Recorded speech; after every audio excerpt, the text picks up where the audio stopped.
Good morning, buenos dias. And welcome to the First Unitarian Universalist Church of San Antonio. Our weekly worship is where we connect, share information, and inspiration. My name is Elizabeth Granado. I am an RE aide here at the church, and I have a little daughter who's 2 years old. She's currently in our church nursery. Her name is Pax. And I've been coming here since the fall of 2023, and before that, I was a member of the Unitarian Universalist Church of Monterey, California, for about 7 years, and before I moved here back to my hometown. I also play violin in a small chamber ensemble, and we perform for the church here sometimes. So our church, our faith is all-inclusive, and all means all. We strive to enact a universal love that binds us in mutual care and affection, especially in our work for justice for our planet and all its people. We recognize that San Antonio is located in the homeland of the Coahuiltecan people, Yanawana. 200 tribes, bands, and clans are documented in historical records dating back 8,000 years. Their descendants are knowledge keepers of this area. Including them in our decisions about this land and its people will benefit us all. If you are visiting for the first time today, we welcome you to fill out a visitor's card. We'd like to get to know you and follow up with you. Wherever you are in your life's journey, we hope you will find a place with us. And in case you're wondering, we have roped off the last 2 pews for anyone who needs a seat quickly. Thank you. And also, please stop by the fellowship hall today after the service to look through the electric assortment of items that need to be removed before the demolition and renovation. Many of the items will be available for free, while donations would be appreciated for some of the more unique, larger items, and proceeds will be used to help stock the new kitchen.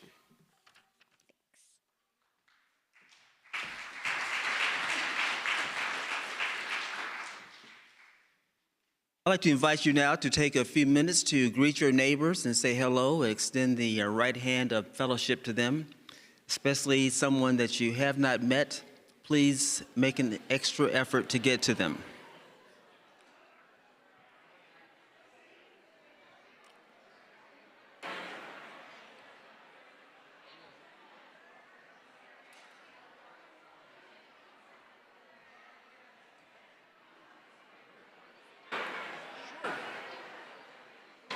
We're going to do the opening words after this one? Yes. Okay. And then I go after you to do it after the opening words? Or should I go right after this? You go before.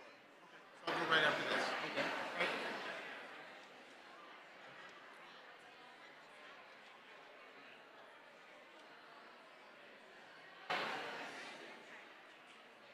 Announcement from the board of LDC.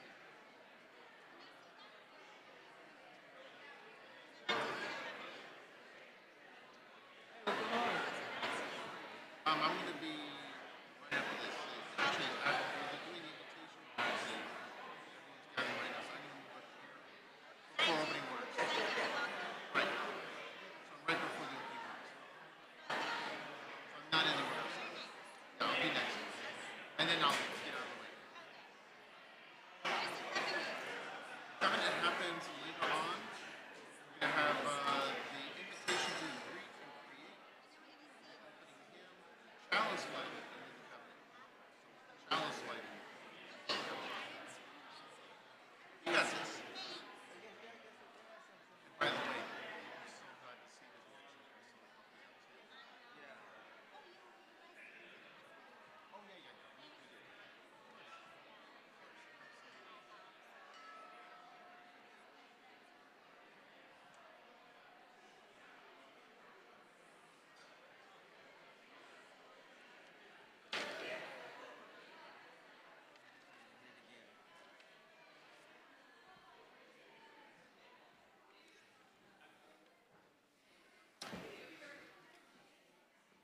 So we've got one more announcement real quick from the Board and Leadership Development Committee.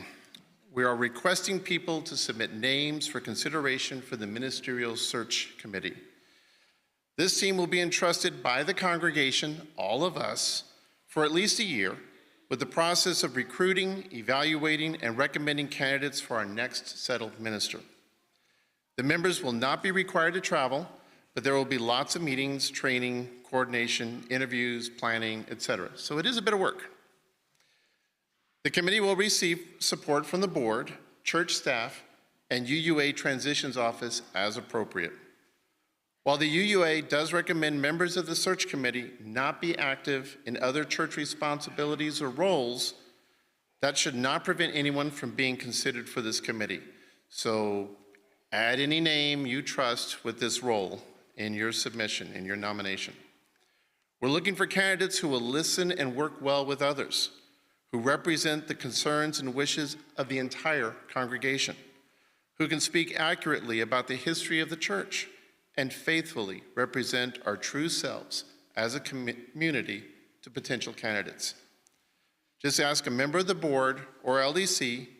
We're at a table right outside, or maybe in the foyer today, it's a little cold, before and after the services for the next couple weeks for any information and to submit those names. Thank you so very much.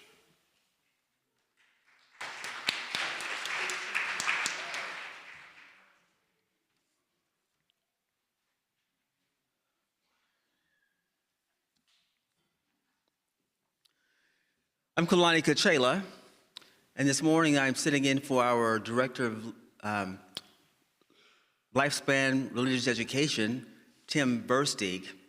Tim had an medical emergency last week. He was sick last Sunday with a kidney stone, and then on Thursday discovered that he had appendicitis. So he's had a rough week. He had surgery on Thursday and was discharged to go home yesterday. And I believe from Leto that he is doing well. Is that right, Leto, Ruth? He's recovering. So I'll be sitting in for Tim today. All the parts where you see Tim's name, I'll be doing those myself. This is a multi-generational service, and the parents were together with Tim for a retreat on the 8th. And today they're going to come up and share some of their stories about their hopes and dreams for our congregation. Frances Ellen Watkins Harper, a poet, fiction writer, journalist, and activist, was active in both the African Methodist Episcopalian and Unitarian churches. She helped slaves escape through the Underground Railroad and wrote frequently for anti-slavery newspapers, earning her a reputation as the mother of African-American journalism. Watkins Harper fought for Black women's rights because the suffragettes only advocated for white women. She lived 1825 through 1911. Our opening words are from her poem called Songs for the People. Let me make the songs for the people, songs for the old and young, songs to stir like a battle cry, wherever they are sung. Not for the clashing of sabers, for carnage nor for strife, but songs to thrill the hearts of men with more abundant life. Let me make the songs for the weary amid life's fever and fret, till hearts shall relax their tension and careworn brows forget. Let me sing for little children before their footsteps stray, sweet anthems of love and duty to float over life's highway. I would sing for the poor and aged when shadows dim their sight, of bright and restful mansions where there shall be no right, no night. Our world, so worn and weary, needs music pure and strong to hush the jangle and discords of sorrow, pain, and wrong. Music to soothe all its sorrow till war, crime shall cease, and hearts of men grow tender, girdle the world with peace.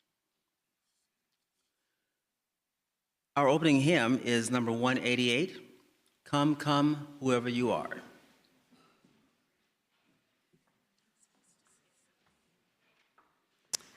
Jaime is going to play through the melody one time. Then we're going to sing it in unison one time. And then we're going to sing it in a 4-part round. I have confidence in you.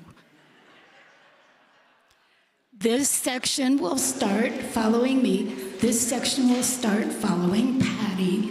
Stephen will lead this section, and Brian will lead this section. So follow the leader, we'll be okay. So just to clarify, that's group 1, 2, 3, 4. When we do it 3 times, and this is each group. It's going to go so well.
I invite Pat and Zoe to come forward for the chalice lighting.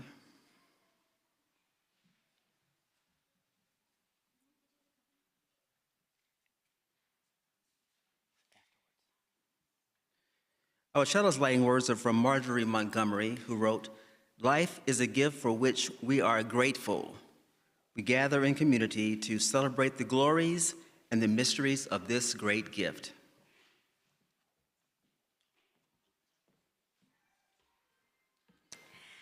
We are called as Unitarian Universalists to build the beloved community where all are welcomed as blessings. Let's recite our covenant that articulates our promises and binds us together. Please read together. Love is the doctrine of this church. The quest of truth is its sacrament, and service is its prayer. To dwell together in peace, to seek knowledge and freedom, to serve humanity in fellowship, to the end that all souls shall grow into harmony with the divine. Thus do we covenant with each other. El amor es la doctrina de esta iglesia. Su sacramento es la búsqueda de la verdad. Y su oración es el servicio. Convivir en paz, buscar sabiduría en libertad, dar a la humanidad nuestro servicio fraternal. para que todas las almas crezcan en armonía con la divinidad. Así pactamos el uno con el otro. Thank you.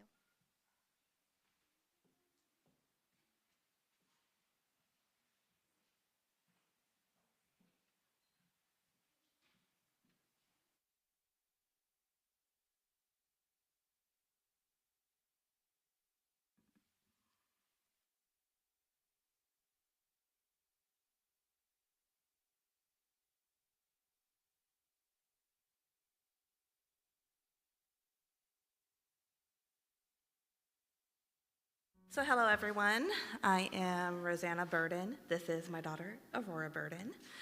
She's 4 years old, and I have been a member of this church with my husband since 2018. Aurora has been a member since 2020, but really 2023 when she said, "Mom, why don't we go to church? I want to go." So we started coming again after the lovely COVID. We are going to sing together, and I hope you enjoy.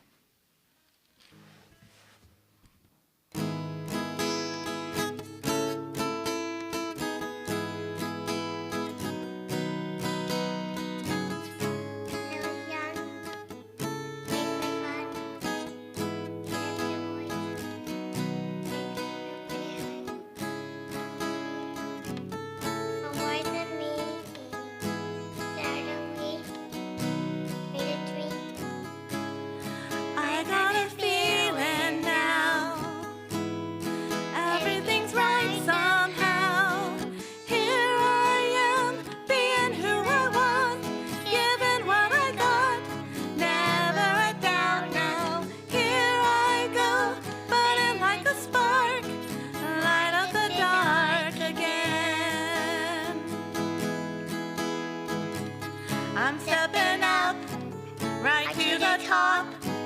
That's how I'm wired. I take it higher. I'm in control.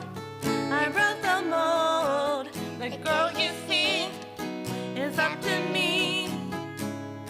I'm lifting off the ground, finding the perfect sound.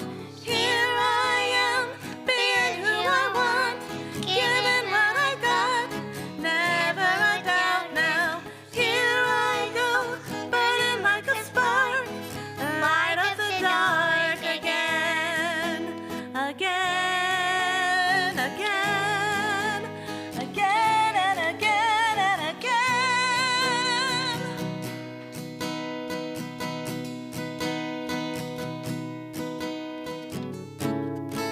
There's a star that's right inside of you, so come on and let it out. Find out what you're about and just shout. Here I am, being who I want, giving what I got, never a doubt now. Here I go, burning like a spark, light up the dark again. Here I am, being who I want, giving what I got, never a doubt now. Here I go, burning like a spark, light up the dark again. Here I am, being who I want, giving what I got, never a doubt now. Here I go, burning like a spark, light up the dark again, again, again, again and again and again and again and again.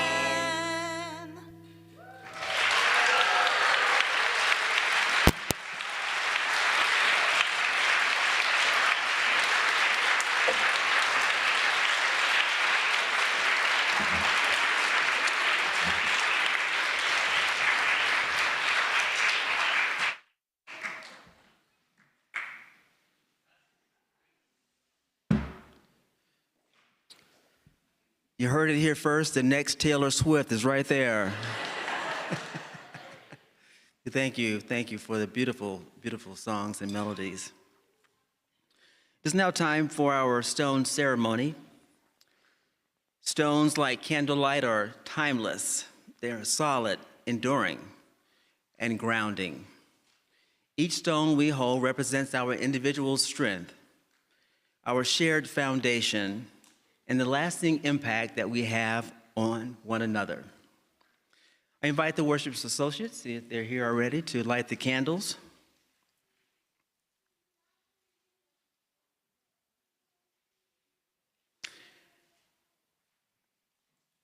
Since the candles are now lit, I invite you now to come and take a glass pebble, hold it, feel its surface, and say a prayer or reflection, then release it into the water. If you like, you may take it as a keepsake. Allow the sound of the water and the sight of the ripples serve as a reminder that our thoughts, feelings, and actions have a rippling effect and the power to create change in this community and beyond.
For our community book of life, we have a few entries.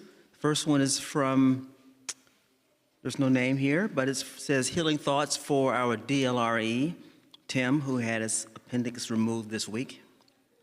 Then from Ruth and Lito, of course, we have their son Dante, a sophomore at UBC in Canada, is here to visit, and they are overjoyed.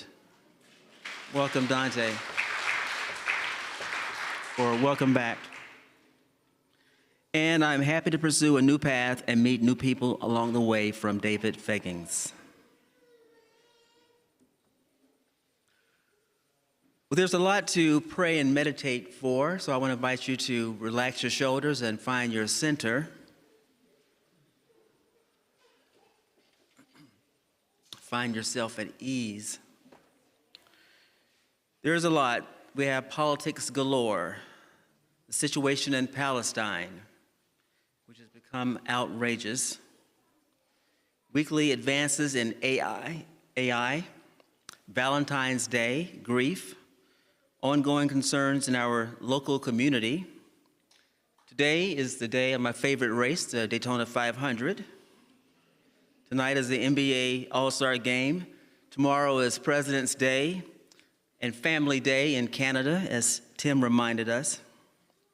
And of course, we're going to say a special hello prayers for Dante, who has come from Canada. With all that in mind, I'm going to keep the prayer and meditation simple by reciting one from the UU minister, Reverend Meg Barnhouse, which was written for those who are young and young at heart. It's titled, May I Be Kind. Dear God, may I be kind, strong and brave, joyful, useful, and loving, honest and healthy. Amen.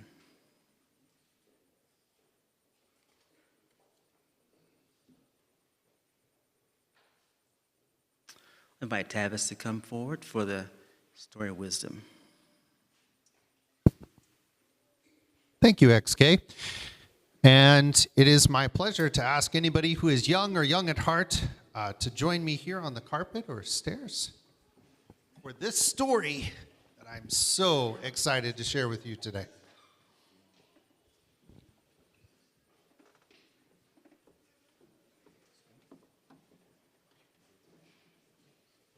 So, what I get to tell you about today is A Family is a Family is a Family, written by Sarah O'Leary and illustrated by Chen Lang. And it says, we were talking about families at school. The teacher asked us what we thought made our family special. I went last because I wasn't sure what to say. My family is not like everybody else's. My mom and dad have been best friends since first grade. They really like each other. It's kind of gross.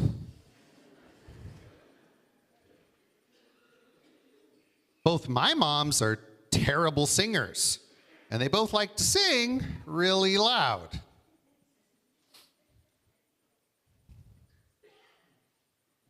I have more grandparents than anybody else I know.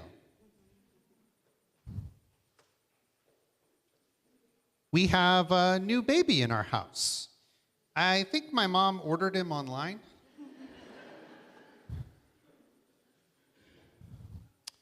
We all look alike in my family. We just kind of go together.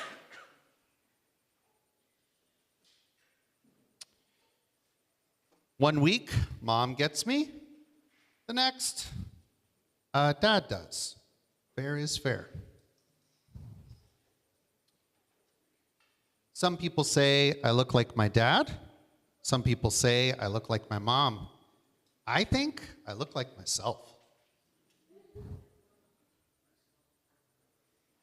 My mom says that before I was born, I grew in her heart.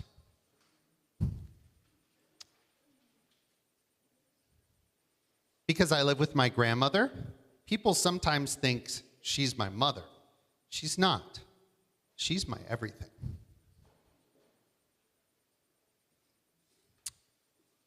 Some of the kids were dads when he met my mom. Some were moms when she met my dad. Now, we all belong to each other. One of my dads is tall and one is short. They both give great hugs.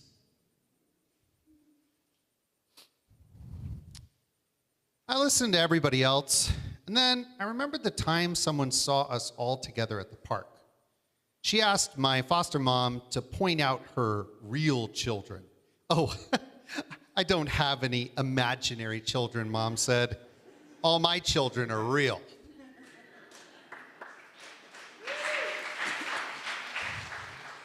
Because a family is a family is a family.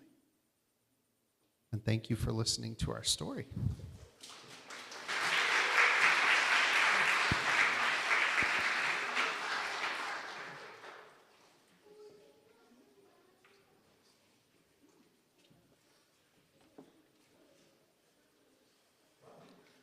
Okay, we're going to hear from our families today, and I'm going to invite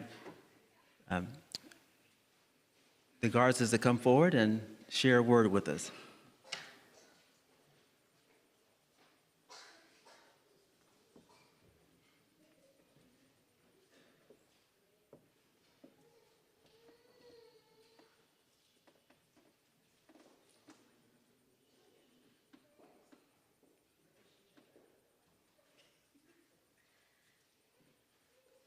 Hi, I'm Vanessa Garza. Ben Garza. We have 2 kids. Their names are Jesse and Lucas. I'm sure they're hiding. They didn't sit with us, so. They're 13 and 10. And we've been coming to UU Church since summer of 2023. And this is our first experience with Unitarian Universalists. I think we came to this church for 2 reasons. First, I felt alone during COVID. I felt spiritually alone. I felt mentally alone. I often felt Ben and I were alone as parents. The only other adoptive parents we knew ideologically differed from us, and that became a big issue during COVID. A lot of our other friends didn't have kids yet. And so we didn't have anyone to talk to about our lives. The other reason we came was for our kids. We wanted them to have friends that we knew shared our values. We wanted them to learn from people older than them that walking in our values was a path worth taking, and learn from kids their age that they're not alone on this journey. They also notoriously don't want to listen to us. So having us be their only moral compass in religious education didn't seem realistic. And then they couldn't necessarily learn from our families. They couldn't learn from our families because, like our parents, because they didn't have the same values as us, and that meant signing up for a religious journey that was different than our beliefs. We needed a bigger village. We needed more than our families. And what finally pushed us to attend in person was one of my religious compasses, my granddad, who was a reverend, passed away. At that point, we needed a change, and it needed to be somewhere that pushed our values, not the one religion story. And again, we needed a bigger village.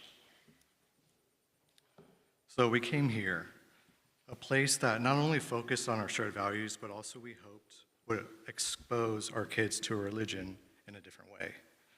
The village we found was one that was accepting, loving, and more than welcoming. Here at First UU Church, we not only found a community to grow with, but we've been fortunate enough to be given the opportunity to help build and shape that community that we so desired. A community that spans across generations, a community that will continue to flourish into the future, a community that is safe for children to learn, all children to learn and expand their experiences, a community that is open-minded and willing to listen to those that are different from them.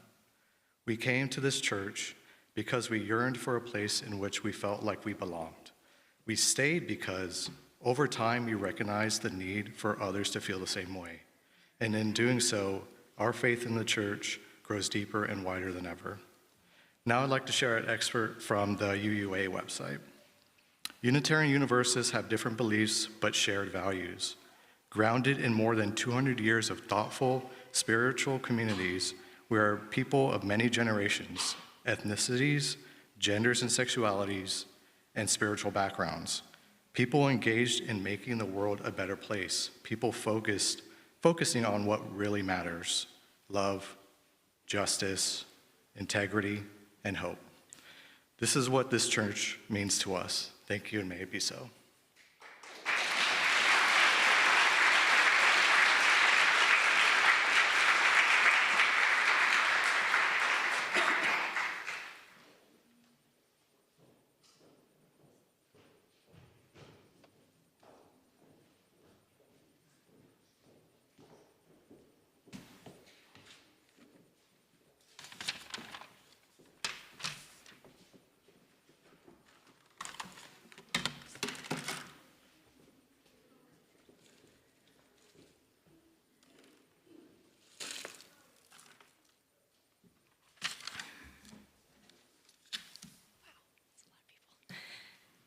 Good morning, my name is Valerie Lopez, and my pronouns are she, her.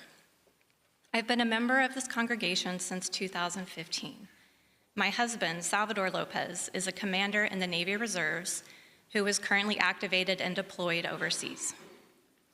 Together, we are raising our 4 wonderful children: Aurelia, 19, Lucia, 16, Kira, 14, and Elisha, 12, all of whom have grown up in this church community. Aurelia is off thriving at Texas Tech, while Lucia and Kira volunteer with the younger children here and honestly have quite the entourage of little ones who adore them. And Elisha, whether she's helping me around the church or stepping in to support the younger kids, is always finding ways to lend a hand. As a parent and volunteer with the youth religious education here at First UU, I know that our children are the future of our church, but I also know that things can get a little distracting with all ages during worship service. So I want to read to you a list by educator C.B. Beale titled, Rules for Children in the Worship Service. However, I've taken the liberty of adapting it for the year 2025 and for this congregation. For the Gen Z and Gen Alpha in the crowd, besties, listen up. I'm about to spill some absolute fire on how we vibe together in worship. So buckle up, stay mad chill, and get ready for the switch up. Because following these rules, that's straight Sigma behavior. 1, if you find you're sitting in front of a child and they can't see, lean to the side. 2, if the children sitting behind you are rustling papers, hand them a marker. 3, if there's a baby crying, offer the parent a kind smile. If you know the family well, offer to hold or rock the baby. That parent really needs the break. 4, if the teenagers are whispering, offer them some candy. The rustling and crinkling will replace their whispering. 5, if an adult complains about the noisy children near them, offer to trade seats with that adult and then apologize to the parents of the children. 6, when a child is running around giving everyone high fives during the time of greeting your neighbor, make sure to give them an extra fun high five and then high five the next 5 adults that you see. 7, if a child has worn tap shoes to church and is dancing on the wood portion of the floor, slip the sheet music for the entertainer to Jaime and roll with it.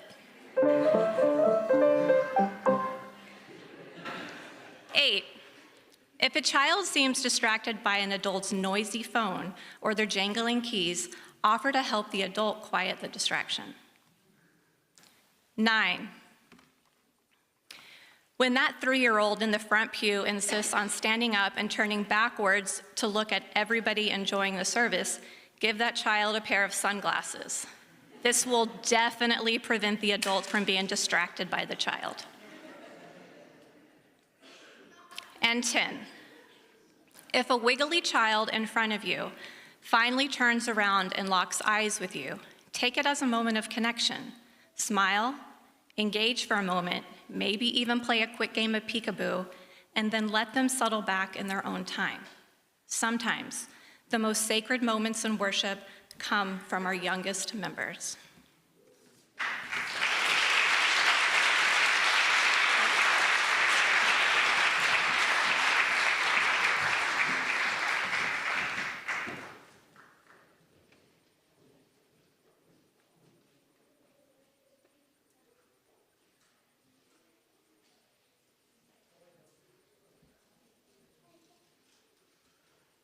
Thanks for the Lopez family for all that wisdom from CB Bill. I really appreciate that, and the props helped a lot. Well, I managed to go 5 years without a cold or any sickness, and I think it finally caught up with me. So I'm a little coffee today, so just bear with me.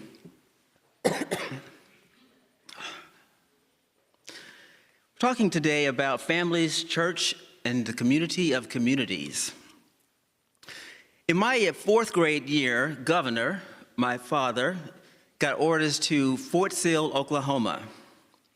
And on our first visit, I was in the car with him, and I said, "I'm not moving to this place."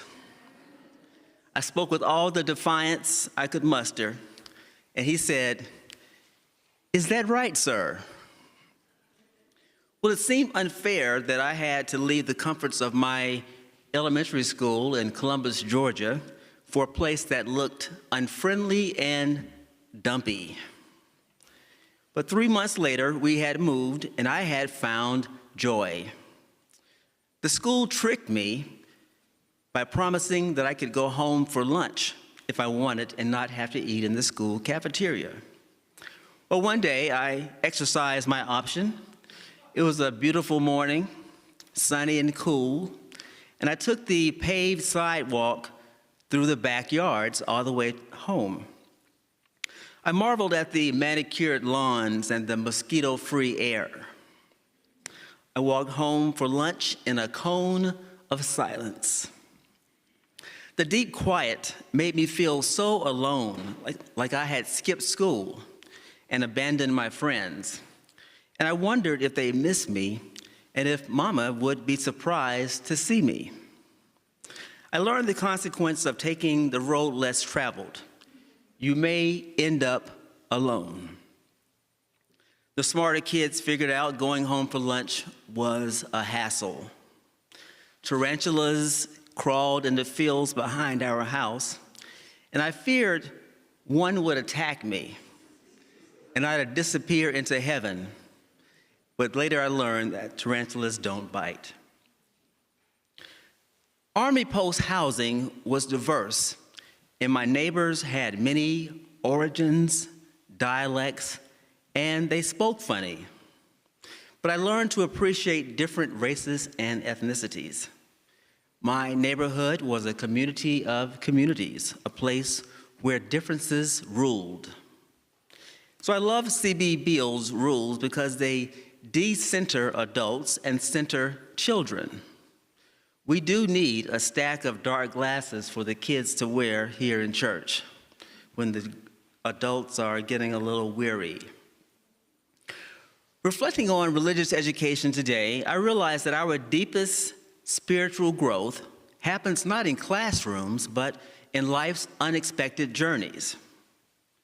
When that 4th grader declared with such conviction, "I'm not coming to this place," they were doing the thing that we all do when we face the unknown: resisting change, clinging to the familiar, fearing what lies ahead.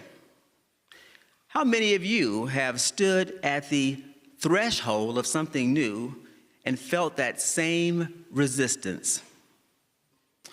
What happened after arriving at Fort Sill reveals a universal truth.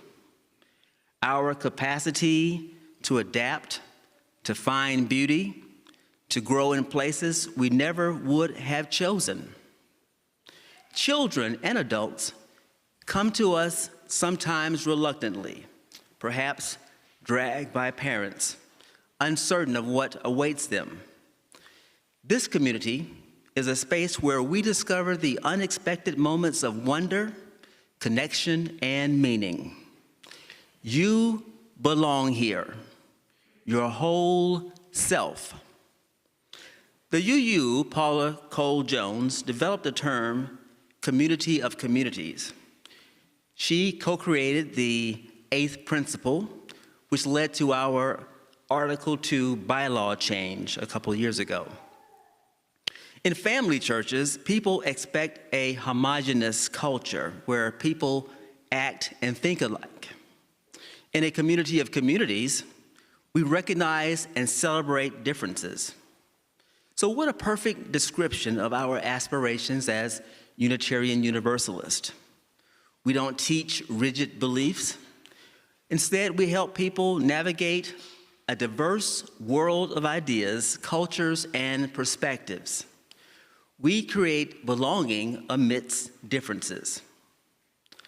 When we help our children, youth, and adults feel free to exercise their options in this diverse, complex world, when we help them find their spiritual path, we give them the foundation that supports them where their life takes them home for lunch from school or to RE at the UU Church.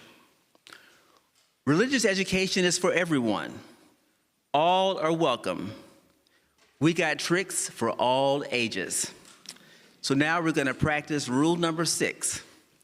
I want you to turn to your neighbor and say, high five.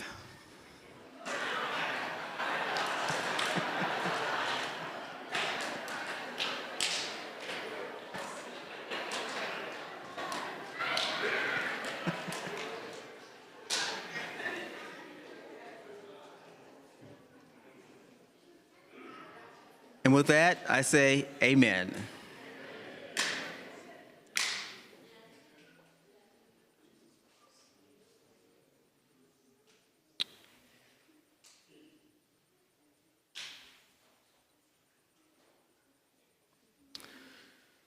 It's time for our offering, and today we're sharing the plate.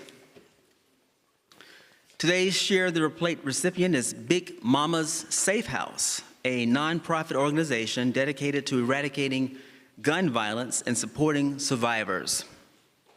Founded on the principles of safety, advocacy, and empowerment, their mission is to create communities where every individual can live free from the fear of gun violence.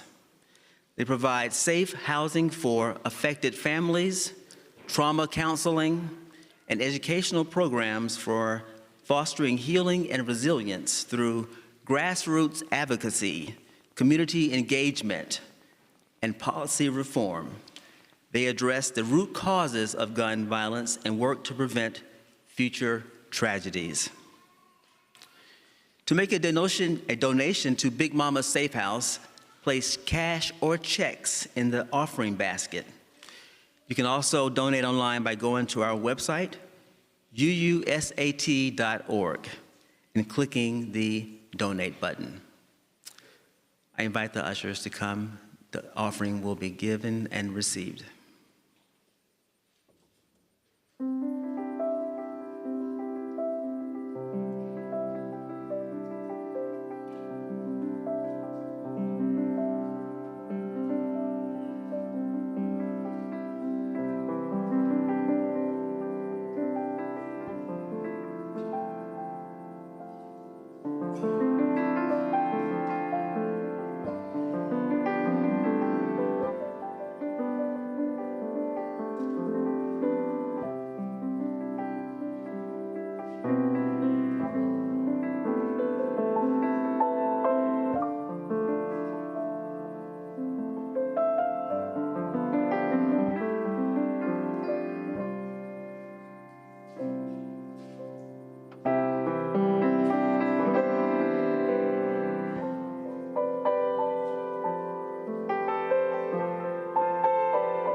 We give thanks for all of your gifts of time, talent, and treasure that make this the beloved community that we aspire to be.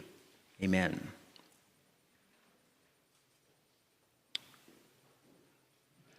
Our closing hymn is number 346, Come Sing a Song With Me.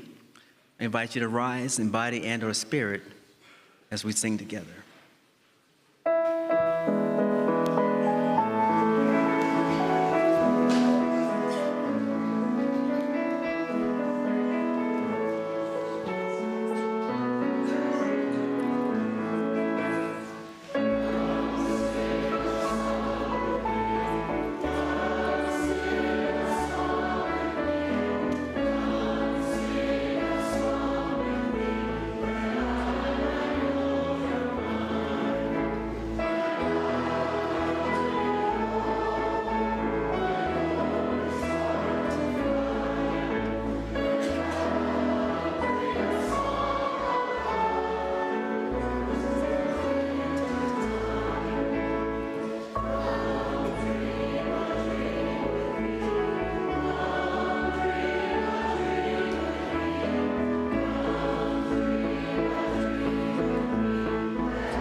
Before the benediction, I want to remind you that you can stop by the fellowship hall today to look through the items that will be removed before the demolition to take with you. And that tomorrow is President's Day. We'll be closed here at the church. Our closing words are from Frederick Douglass, who was known to speak very strongly to the president and, in fact, visited the White House several times. His words are in our hymnal number 579, The Limits of Tyrants. Those who profess to favor freedom and yet deprecate agitation are people who want crops without plowing the ground. They want rain without thunder and lightning. They want the ocean without the awful roar of its waters. This struggle may be a moral one, or it may be both moral and physical, but it must be a struggle. Power concedes nothing without a demand. It never did, and it never will. Find out what people will submit to, and you have found out the exact amount of injustice which will be imposed upon them. The limits of tyrants are prescribed by the endurance of those whom they oppress. That's the abolitionist Frederick Douglass. Go in peace, my friends. Keep your hearts open, your heads up, and enjoy the holiday. Go in love. Amen.